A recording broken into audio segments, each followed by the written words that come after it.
Check, check, check, 1, 2. Everybody good back there? Guys hear me okay? Test 1, 2, 3.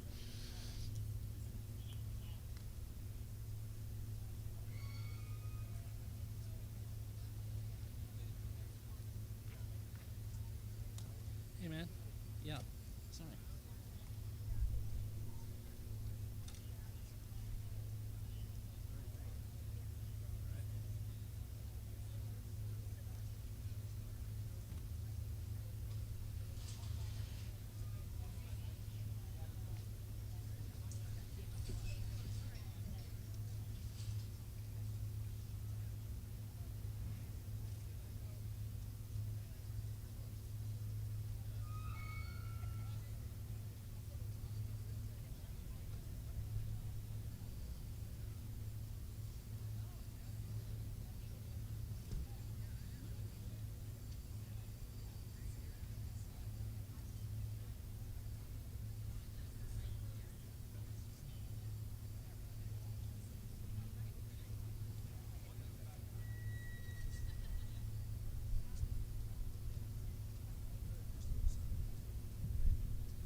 Come on, lady. I'm going to go on this side so that you guys Here, get around him. Get around him. I'll go out here. Oh, you identify? This is my ticket. This is my stay out of our women's sport. Laurel, did you guys have a late night last night? We did, but we got it done. Good job. Now, I don't know if any of you read the Wall Street Journal this week, but if you took a picture, if you looked at the front page and it had the Boston Marathon, they had this girl finishing jumping in the air. That was Michelle. Come on.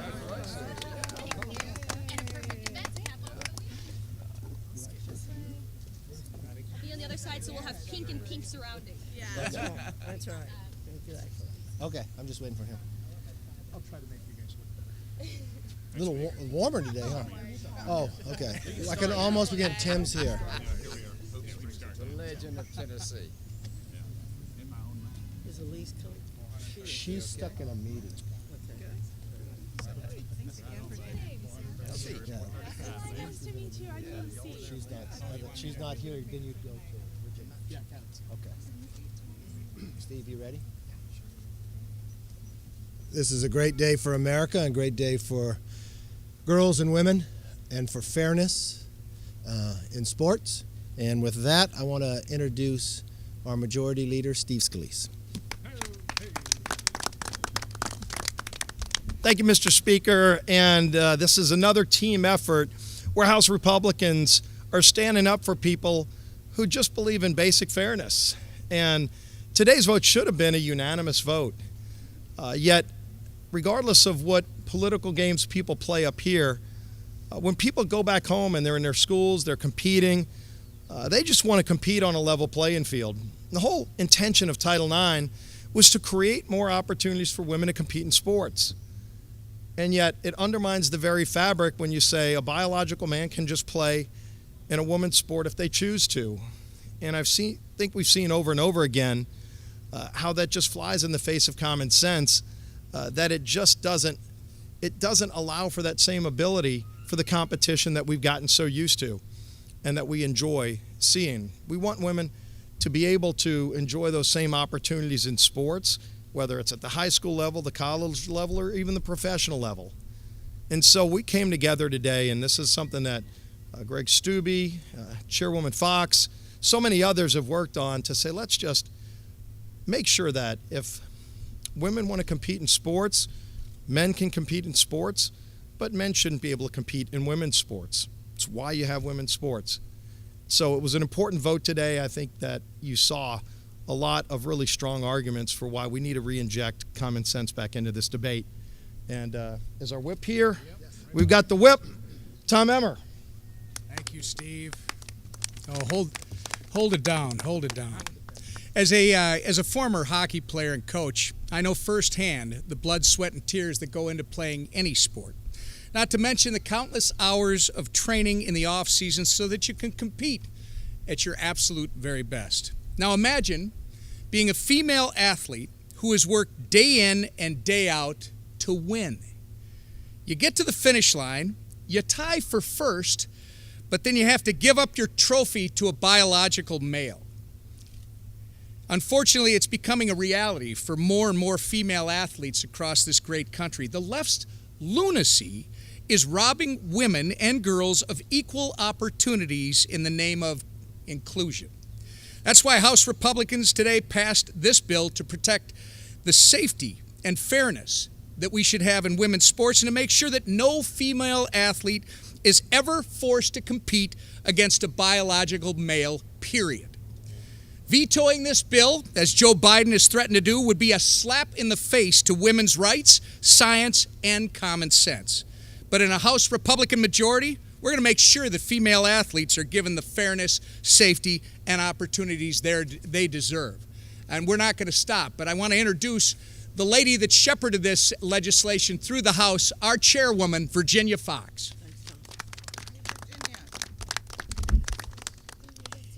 Today, Republicans are keeping another of our promises in our commitment to America. Today, we passed the Protection of Women and Girls in Sports Act.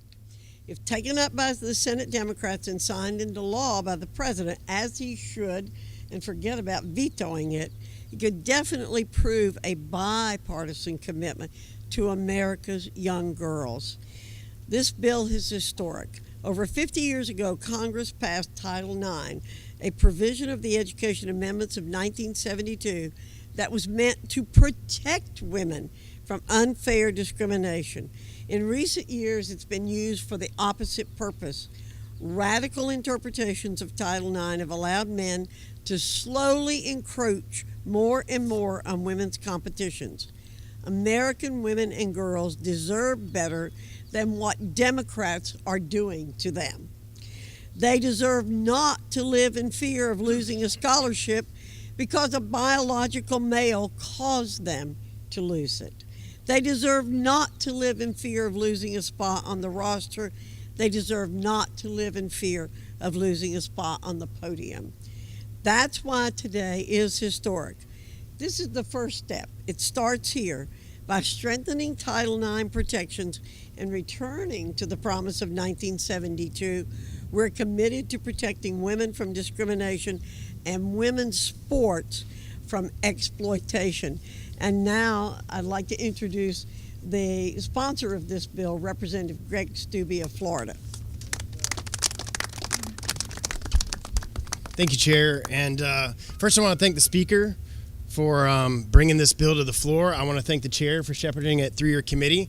And more importantly, I want to thank the American people because of the American people putting us, Republicans, in charge of the House, this bill was passed because of that. Not a single Democrat today wants to support women in women's sports, in complete violation to Title IX that was created by Congress over 50 years ago to provide a level playing field for women to play and compete in collegiate activities and high school activities. And it's beyond the pale, in my opinion, with example after example that we have seen, and you're going to hear from some of the female athletes, of them losing different scholarships and opportunities and medals. I have a constituent, Emma Wyant, who lost an Olympic medal to a man who was competing in women's sports, who years before that was competing on the men's swimming team. And today, we stand with America. Today, we stand for women's sports. God bless each and every one of you. Thank you. We have, are you coming back up? Yes. Oh, Speaker McCarthy.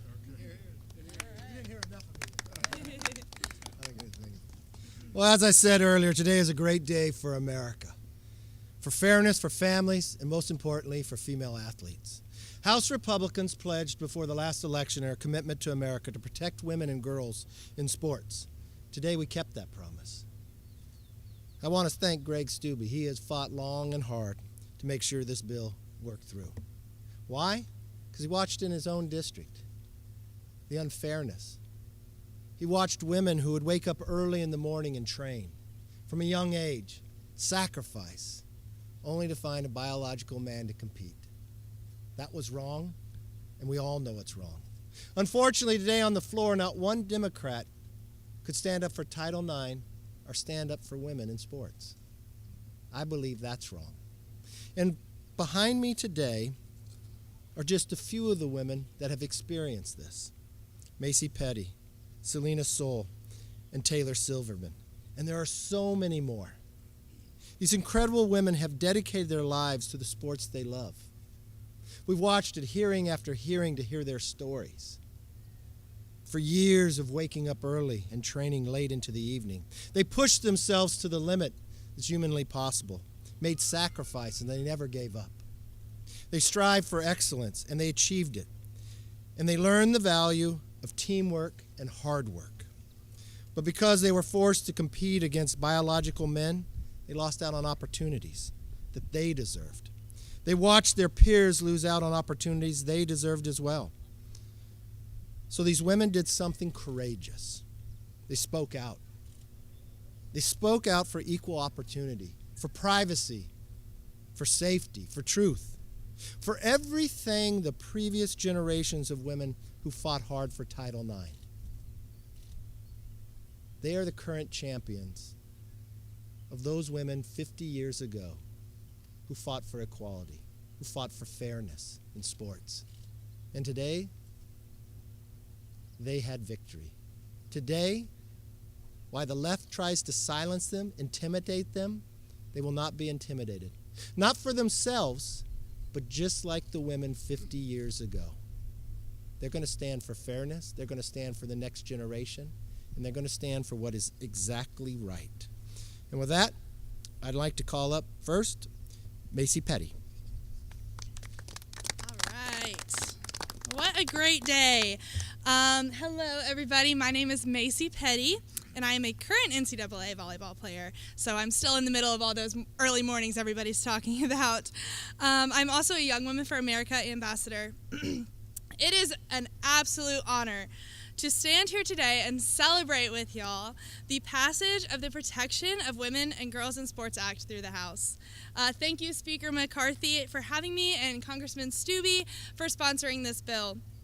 I worked my entire life to become an NCAA athlete. I was that girl in high school who never got to go to prom, who never got to go on these fancy vacations, because I spent my weekends on the volleyball court. I would be traveling around, going to all of these various club tournaments to try and get recruited and eventually realize my dream of playing NCAA volleyball. Now, for the sake of including those who cannot follow the most basic and fundamental of rules that girls' sports are for girls only, female athletes who sacrificed so much for their sport are being pushed out of athletics. Sadly, I have had to play my sport, volleyball, against a male at one of these volleyball tournaments while I was trying to get recruited. Men's volleyball nets are over 7 inches higher than female volleyball nets. So this athlete was playing on a net over 7 inches tall, or 7 inches shorter than he should have as a man. If you can imagine trying to play against somebody, imagine being 7 inches taller, right? It's a big difference. Suddenly, mediocre athletes can hit like All-Americans, and that's exactly what happened. These college recruiters were trying to evaluate my skills and see if I would be a good fit for their team and see the work that I've put my entire life into, but instead they watched this boy slam the ball in our face time and time again. A recruiter's job, the recruiters who were watching this game, their ultimate job is to bring titles and money back to their school, right? Well, this can obviously happen much easier with a biological male on court. So this ultimately strips the opportunity of scholarships and playing time, an issue that was supposed to have been settled 50 years ago with the passage of Title IX. So that is why I'm not going to be silent. As a female athlete, I see what sports can do for women. I see the self-confidence, the leadership training, the incredible experience of sacrificing for a goal. I will continue to speak up until all female athletes everywhere have fair competition. Today's passage of the Protection of Women and Girls in Sports Act is a great step, and I'm deeply grateful for everyone standing up here who helped make that happen. Thank you so much. And now let's hear from one of the very first women to speak up with the courageousness of talking about the unfairness, Selena Soul. Hi everyone, my name is Selena Soul, and as Speaker McCarthy said, I was one of the first to start speaking on this issue. I was forced to compete against 2 biological males in track and field in my home state of Connecticut. I raced against these athletes over a dozen times, and they would beat me out by 20 meters in the 100-meter dash every single time without fail. I lost out on countless opportunities. Most notably, I missed out on qualifying for the 2019 New England regional meet. I was kicked out of the 55-meter finals and qualifying for the New England meet by the 2 biological males, and I was forced into the sidelines in my own event because I was at the New England meet and 2 other events where I received all New England honors. I am eternally grateful for the House Republicans for passing this bill to ensure that no other girl has to experience the pain and heartbreak that I went through my 4 years of high school, and I will be grateful to them for the rest of my life, and I will continue to fight for this issue for as long as it takes. Thank you.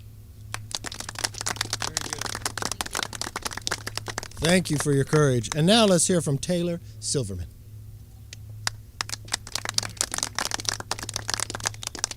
Hi everyone, my name is Taylor Silverman, and I have been skateboarding now for almost 12 years.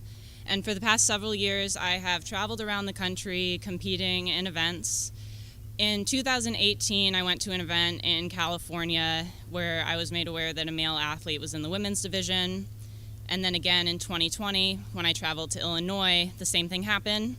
And the first couple times this happened, I honestly thought that this was going to be a funny story we laughed about one day, and it would be something everyone would agree was obviously unfair and not the way to handle it. But unfortunately, it continued on and got worse. So in 2021, in a Red Bull circuit, I went to the finals where I found out about an hour before the finals that there was a male in my division yet again.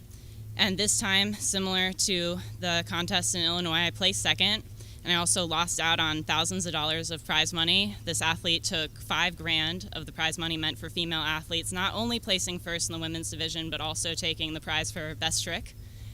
And I knew this was wrong, but it was intimidating to speak out about it. But as time went on and my emails to Red Bull were ignored and the concerns I had raised to the judges were ignored, I realized that if I didn't speak up, nobody would. And I had seen other female athletes speak up in other sports, so I knew that if they could do it, I could do it. And I knew that my story was not unique. But a lot of these stories we don't even hear about. So the few that you're hearing today are of many. But I'm very grateful to be here today. It's an honor to be here. And I'm grateful for everyone who's fought to reinstore fairness and equal opportunity in women's sports. When I was a child growing up playing sports in school, I never had to worry about this. But unfortunately, fairness was robbed from me as an adult, but I refused to be the last generation of girls to experience equal opportunity, respect, fairness, and even safety in many sports. And finally, I am happy to say we are headed back in the right direction.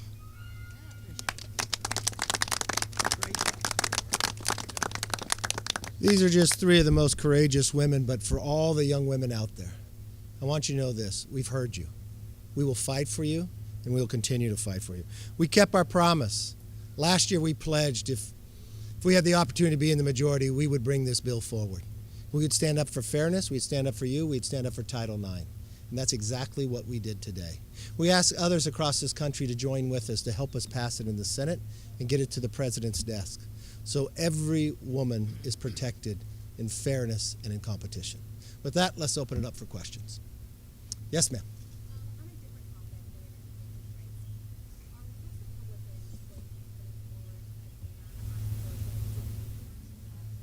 You know, it works through committee. The Supreme Court has made that decision. It goes to the states. The states will take up that issue.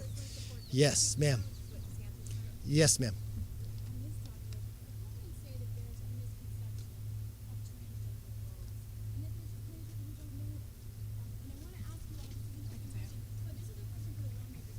All right, I'll take it. But well, but your question to us right there is that you're saying that Macy doesn't know them. But that's what you have said in your question so far.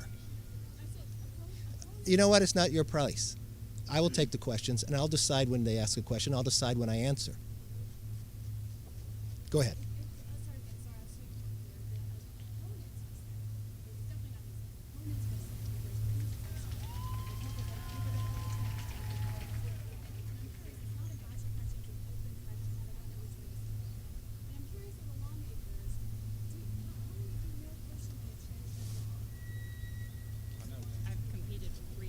Yeah. And this is not the point. I would say we know them, we understand them. It doesn't have to do with it. What it plays is this is athletics, okay? When I grew up in athletics and I wanted to wrestle or you wanted to box, it's based on your weight, even though we were both biological. When we went and played football, we had to weigh in every single day. Why? Because they wouldn't have somebody, when we were younger, over 150 compete with somebody that's 100 pounds. Because you know what? Muscle mass made a difference. There's a difference in volleyball. Why would you have in men's sports a volleyball 7 inches higher net than below? So we can understand the other person. We can go to dinner with the other person. We can hang out with the other person. But there's a reason why Title IX was created. There's a reason why there's men and women's sports. There's a reason why there's a professional basketball for men and women. It's about fairness. And if there's one final fiber of America, it's about giving people an opportunity that if they work hard, if they sacrifice. I've listened to Macy talk a few times. She didn't go to a prom. Not because she wasn't asked, because she made a decision that she was going to dedicate her life and her time to excel in a sport. That she would take weekends away that her family would sacrifice to spend the money to drive her hours away to compete. And that moment where she can compete, where she had spent years for colleges around the country to see that she can grab a scholarship, that all that time away was going to pay off. Why? Because she could have that college paid for because of what the sacrifice she made where others would not make that decision. To a biological man who steps in, who that all time that he played, he now gets to play with a net 7 inches shorter. How many basketball players would love to play with the hoop a little shorter too? So it's not about whether do we know somebody. Yes, we do them. And then when we know them, we also understand biologically they're different. And it's about muscle mass and it's about fairness. Yes?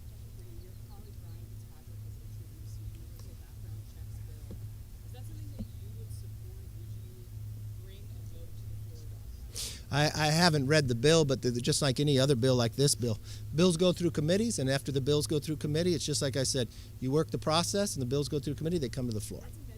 Yes. Yes, ma'am. I answered your question. Yes, ma'am. I answered your question. Yes, ma'am. Yes.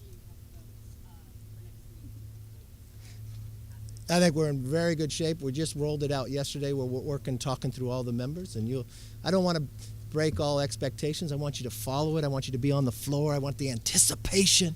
I want you to see. I want you to see as the clock goes up. I want you to write stories like I'm teetering, whether I could win or not, and the whole world hangs in the balance. And then I want you to write a story after it passes. Would the president sit down and negotiate? Just like we've done every other time before. Would the Senate, are they going to take up another bill to name the next month maple syrup? Are they going to honor the Yukon team that they won a basketball tournament? Or will they sit down and work for the American people? I mean, I don't know what the month of May will be about in the Senate or what they'll honor, but I think they ought to honor the American public and actually take up a debt ceiling. Yes.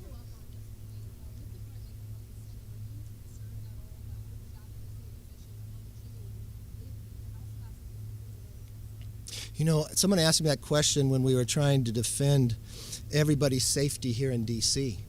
We put a bill on the floor to stop them from decriminalizing everything. You know what? It passed the Senate and the president signed it. Same thing happened about the pandemic. So I shouldn't have to worry about the Senate. I'm just worried about the Senate actually working. I'm just worried about the Senate actually showing up. But if they show up, is it going to be another month naming Maine the maple syrup for March? Is it going to be another month like this week where they named Yukon basketball, honoring them for winning? Or will it take up the issues that America cares most about? They've got inflation going because the Democrats added $6 trillion. Every poll will show you Americans do not want you just to lift the debt ceiling and continue to have inflation. They want us to be less dependent upon China. So they want us to pass the exact bill what we're doing. They want us to be able to protect Social Security and Medicare. So when we do work requirements, it helps more people go to work, more people to pay in. That's the concern they have. Now, I can't worry about the Senate.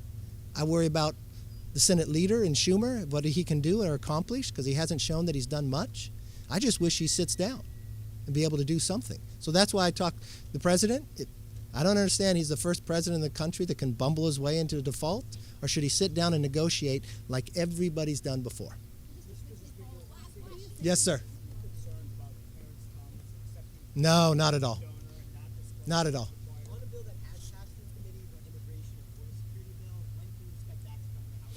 You know, the leader does that, but you'll find even today, Homeland's marking up, and next week, and then you'll find, I believe in May, we have a real concern in what's happening with Title 42 going away, that we've got to take actions.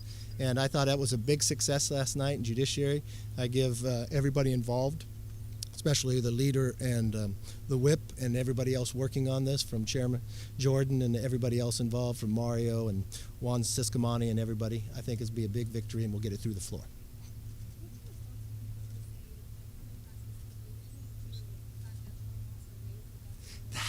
You know what? That's a great question, because I think there's a misconception with all of you, because I was actually in the room.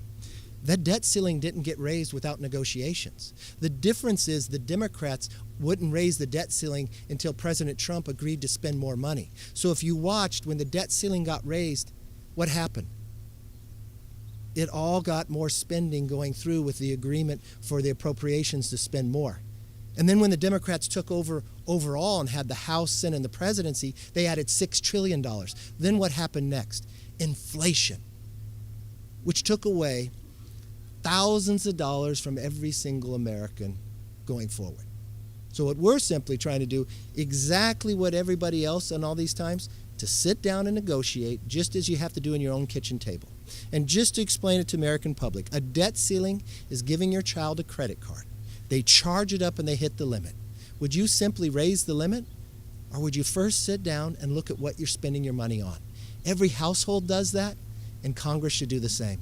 I hope you all have a great weekend. Thank you.